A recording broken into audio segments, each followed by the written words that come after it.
This is the back of my car with everything disconnected because I'm about to swap out my inverter, which had a problem with one of the plugs not working. This is a portable battery pack that I made myself, and that is my fridge, which normally I use the inverter to run. And this is the inverter that I'm swapping out with one that's exactly the same.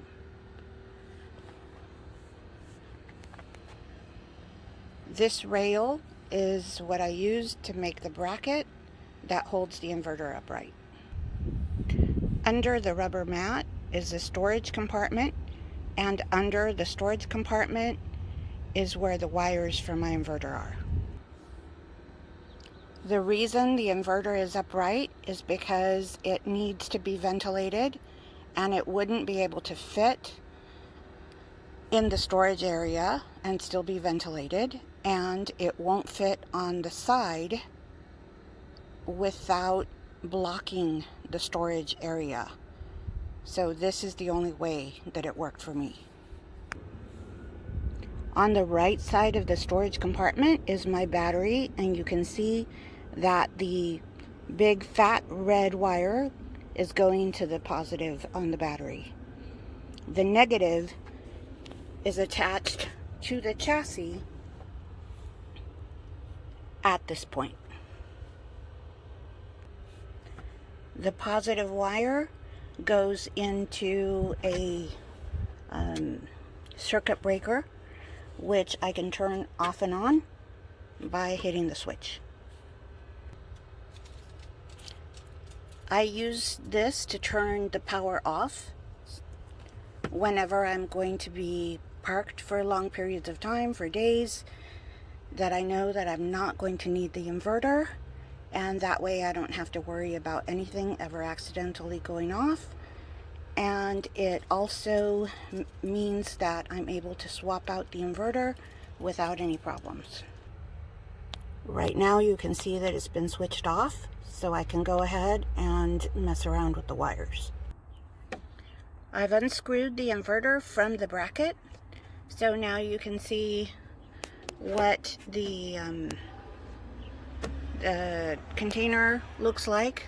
It's cut so that wires can go through it, and here are the pieces of the bracket, which you can assemble any way you like. Mine are bolted down there and on the side where there was a screw, because we were trying to not make holes where we didn't have to. Keep in mind that right behind here is your gas tank, so you definitely don't want to make holes there. The wires are color coded, so you can see which one is the positive and which one is the negative, making sure that they go into the right terminals. They are screwed very, very tight, and they are triple wrapped in electric tape to make sure that there's never any shorts. This is the back of the unit with everything untaped, and at the top left is the ground wire, which also goes connected to the chassis. The only thing I need to remove the bolts is this tiny socket wrench and this wrench that will clamp down on the screws. It literally only takes like 2 minutes to do this. There's a nut and a locking washer and a regular washer on each end. Try not to drop them because that can be really annoying. The ground wire only has a very small nut and a little weird washer, and after you take those off, the inverter is all set to be removed.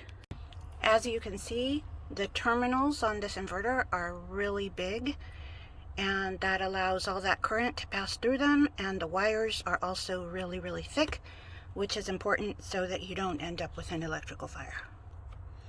I'm going to end this video here. In my next video, will be about setting the inverter up and using the inverter.